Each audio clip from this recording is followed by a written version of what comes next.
Hey everybody, welcome back to Whiskey Trek. I'm Jackson. I'm Natalie. And today... You're not going to introduce our co-host? This is my cat nephew Mal that we're keeping somewhat indefinitely. Thanks, Lynn and Colleen. He's a psychopath and he hates us, but... Yeah, you know. He's also crazy. And obsessed with my phone and your shoes. Anyways, so we just let him be. Yeah. We're going to answer a question. Okay. Okay. What question? What are your predictions for 2030 in the bourbon whiskey market? Alrighty. I'm going to tell you an idea that I had earlier in the car. Alright, so I think in the past 10 years, we've had a bit of a bourbon boom. Yeah. Oh, a bit? A wee bit of a bourbon boom in the United States. I'm sorry, I'm so distracted. See what I mean? Why don't you hold this? Okay, there we go. Okay, we're done. Anyway. Psycho. We've had amazing documentaries come out. We've had the Scotch one that we showed my parents. Yep, and the bourbon one, Neat. We love that. And we just went to an event recently with Freddie and like hundreds of Freddie's fans. And I personally think that documentary inspired lots and lots of people, whether that be middle class folk like us or the rich of the rich. And when the rich of the rich have a desire, they tend to put money towards that desire and, you know, do crazy things like start their own distilleries. Yeah, okay. So I think for the next 5 years, we've had an influx of local distilleries. And I think not everyone, but a good majority of those have started barreling their bourbon.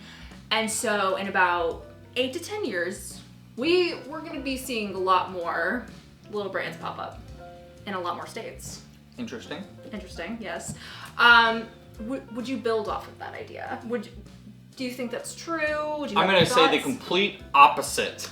Oh, okay. I think we've already had a huge influx from 2018 to 2021 of small non-distilling producers that they have a purpose of buying barrels from people like MGP and putting their own label on it and selling it to you, whether that is at a reasonable cost or not.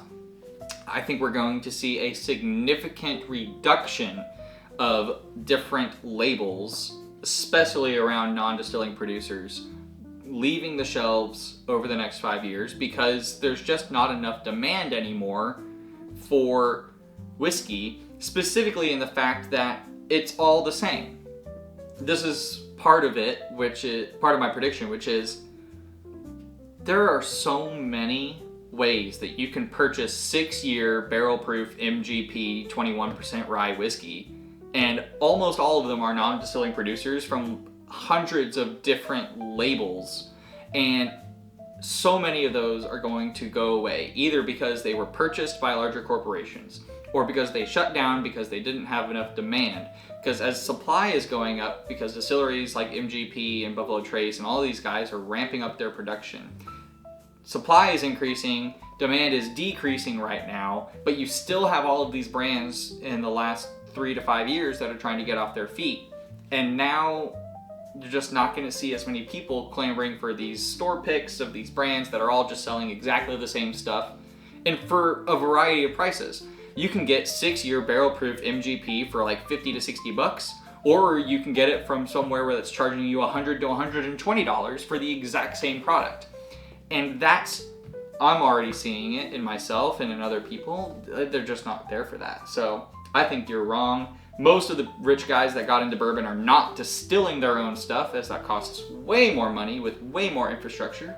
And instead they're non-distilling producers, and they're going to probably be a little bit hard luck. I think we will. It's going to be a slight cycle. The industry overall will fall a little in the next 10 years, but I'm going to be so bold as to say 2030 there will be a slight revival because I'm an optimist at heart. I'm not saying you're a pessimist at heart or that you're a glass half empty type of guy.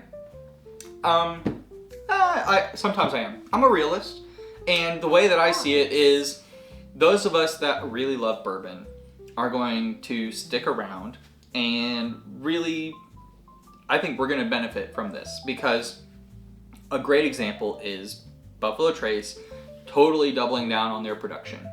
And they're pumping out more and more whiskey, which is so great for us, right? Nowadays, I can walk into a store in DFW and Buffalo Trace, E.H. Taylor Small Batch, Weller Special Reserve, these are things that just sit on the shelves now that I can buy at MSRP, which is great. Like, for the 4th of July, I bought an E.H. Taylor Small Batch at MSRP, and I just had it out at the pool, and I was like handing out cigars and E.H. Taylor, because like 3 years ago, 2 years ago even, I would have never done that, because, oh my gosh, it was so hard to get an E.H. Taylor Small Batch.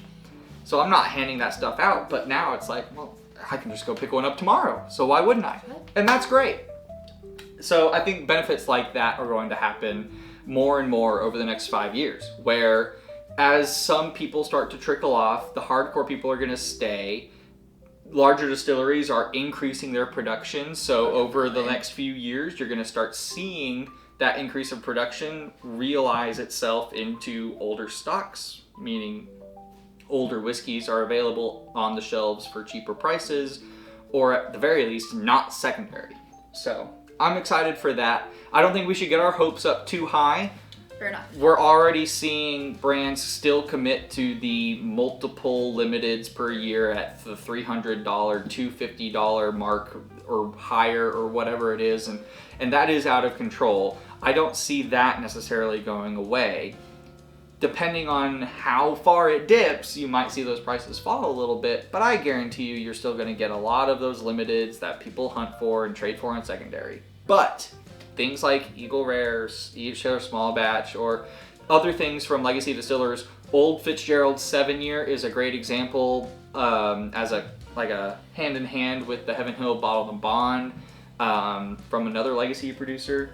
I hope that we see a lot of things like the Old Forester single barrel proofs. I hope that those come out more. Four Roses single barrel strengths. I hope those come out more. So yeah, I'm pretty hopeful in those small market things from those big distillers, right? Yeah. Yeah, things that you see on the shelf that aren't just the limiteds, I think might make a huge comeback. Whereas if it was from a legacy distiller and it wasn't their bottom shelf, you just kind of didn't see it for a long time. Yeah. And I think that mid-market from the legacy distillers is going to come back in a big time. Wow. I think that's really great. And probably really spot on. I hope so. Yeah, I hope so. Well, this is a lovely discussion. Sure. Is that it? Is that it? I thought you had like 4 subsections of this. I honestly... Listen, we have enough time. We're trying to bottle kill our 77 MP Matthew Porter batch of Barrel King. We did a review on this on the channel. It's 118 proof, finished in Stag Junior barrels. It is MGP. I don't remember if it was the high rye or the low rye mash bill. Okay, I do have a question once you figure... No, that's fine. Okay. So let's put ourselves in 2030. What do you think, trend-wise, in the bourbon industry, in the bourbon world, in the bourbon community, we're going to look back on and kind of laugh at? Anything? Or are we perfect right now? Far from it. Things that I think we'll look back and laugh on. Right now that comes immediately to mind. This isn't happening so much, but 3 weeks ago when Old Fitz 7 launched, people were paying like $200 on secondary the day it came out to have one with its bag. And even today, I still see going up for sale Old Fitz 7-year with a bag selling for $115 to $100. That's insane.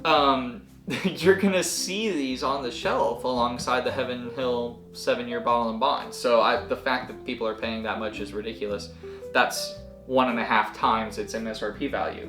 I'm still seeing Eagle Rare 12 selling for $325 on secondary, which is ridiculous. Listen, I haven't had it yet, but Buffalo Trace has increased their production that we've talked about.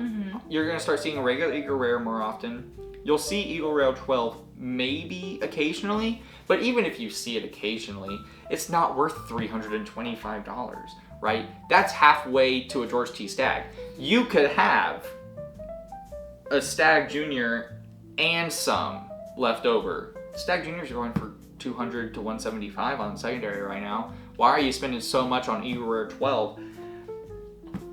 That is going to be funny. Looking back on it, you're going to look back on some of these bottles that you're like, wow, that's hilarious. And I just think the more people that fall away from bourbon leaves more of these bottles on the shelves, which makes this prediction even funnier. People overpaying for new legacy bottles that aren't limiteds. I think that's going to be what's funny. I'll actually go back. I think my MGP thing is still funny too. You're going to look back and think, ha, it was hilarious. You could buy a 6-year MGP for over $100.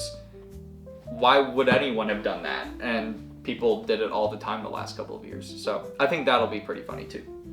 Well, awesome. Thank you so much for those insights. I think those are 2 valuable questions, and I can't wait to watch this video in 10 years. So, hello, future us. I have one more thing. Oh. This actually ties in with the MGP thing. What is it? Chestnut Farms. It's funny now. It'll still be funny in 10 years. The fact that you go to Total Wine and they're like, oh, you can't find Blanton's, can ya? We'll have this Chestnut Farms for $100. It tastes so similar. And you're like, but it doesn't though. It's funny now. It'll still be funny in 10 years when Total Wine is still pushing you their in-house brands that absolutely taste nothing like anywhere near their price point or the thing they're trying to say it replaces. So, thank you, Total Wine and other big box stores.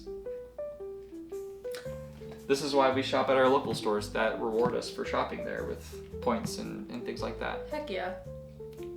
All right, well, that's all I've got. Thanks, and catch us next time. Submit your questions. Oh, yes. What topics do you want us to talk about for these like 5-10 minute chit-chats with Whiskey I love Track. the chit-chats. Chit-chat. This is the content I want to make. I love it. We just sit down and talk and drink whiskey. This is what I do with whiskey anyways, is just sit and talk. Might as well put a camera on you. Yeah. Kind of why Whiskey Truck was born. Yes, I 100% agree.